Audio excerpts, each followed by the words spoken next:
Hey guys, Jared James here, and I'm coming to you almost with like the third part of something we've been talking about. One time I talked to you about the power of patterns. The second time I talked about, how come even when we believe in patterns and how they ultimately get us to the results we want to get to if we're following the right ones, how come sometimes we still don't follow them?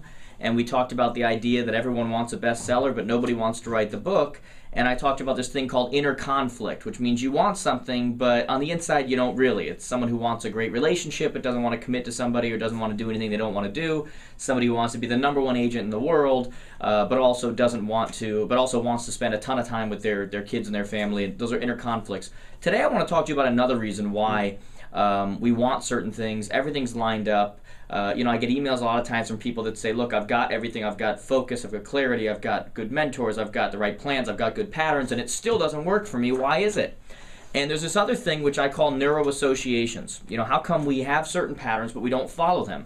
And Neuro Associations basically control everything that we do or don't do based on what we neurologically associate, what our nervous system associates with that activity.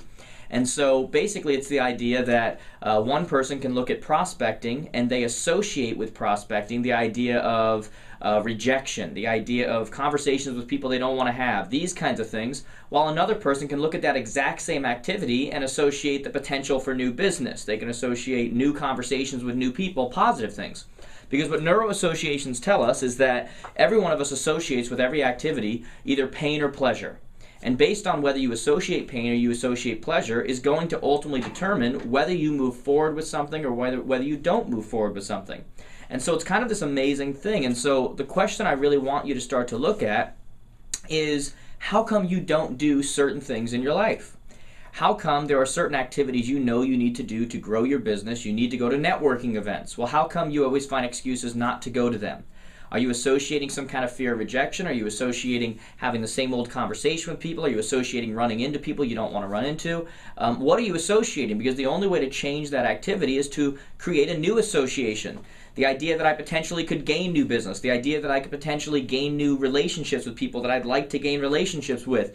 And so you have to start creating these new associations with these activities. It's the only way that anything's going to change. Okay? There's these things called anchors, which basically tell you that 30 years ago when your mother was yelling at you, she made a certain face, and that face became an anchor in your mind, and now 30 years later you can't figure out why everything's great. You're in a great mood, your spouse is in a great mood, your kid's in a great mood, and for no reason at all of a sudden you're in a bad mood. It's because your friend or your spouse made a face that mirrored that of your mother's 30 years ago, and it became an anchor.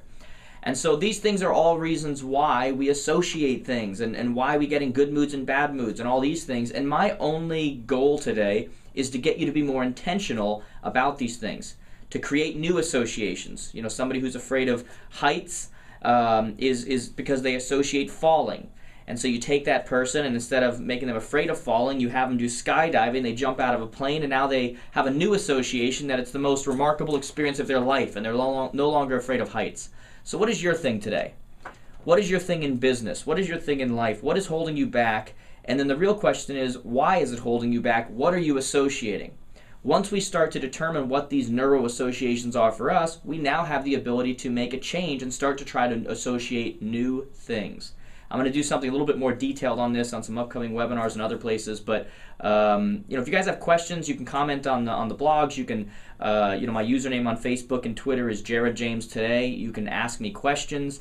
But these are things that will literally change the course of where you're going once you understand how your body works. All right, guys. I talk to you soon. I hope you have a good one.